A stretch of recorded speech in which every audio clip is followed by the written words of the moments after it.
Hello, magandang buhay! For today's video, gagawa tayo ng sabon. Yes, sabon. First time ko lang din gagawin to, kaya samahan nyo ako guys. Tingnan nyo naman kung gaano siya kakinis, smooth. Tapos trinay ko na siyang ilagay sa mukha ko, parang ang smooth niya. Dahil siguro sa gatas at saka sa vitamin E. Plus na lang yung papaya na nagpapaputi din. Diba? Char! Tara, gawa tayo. Ito yung glycerin based soup.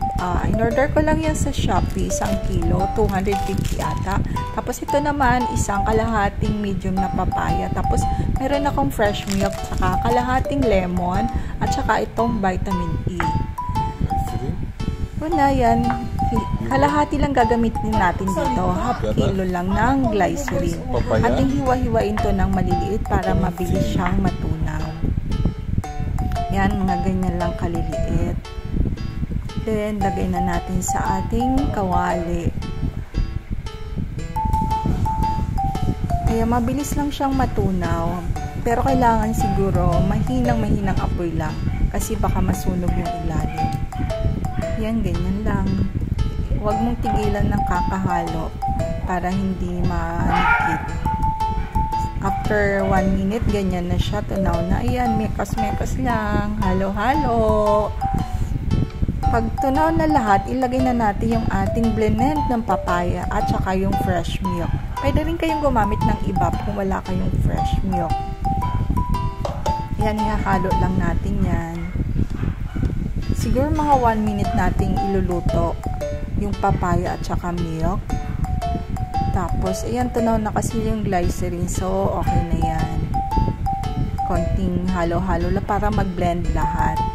Ayan, tapos yung mga bula-bula, tanggalin natin yan. Kasi ang pangit niyan tingnan siguro pag nagawa na. Ayan, konting bula-bula na lang. Tapos, this time, ilalagay na natin tong kalahating lemon. Diba, pang ano lang yung lemon, pang exfoliate pa, pang paputi na rin. Diba, nakakaputi daw yung vitamin C or lemon. Tapos saka natin ilalagay tong ating capsule ng vitamin E. Ayan, tapos this time, pwede na nating i-off yung ating mahinang apoy. Ayan, after ilang minutes, pwede na natin ilagay dyan sa ating hulmahan. Kung wala naman tayong hulmahan, kahit na yung mga Tupperware na plastic, pwede na yun.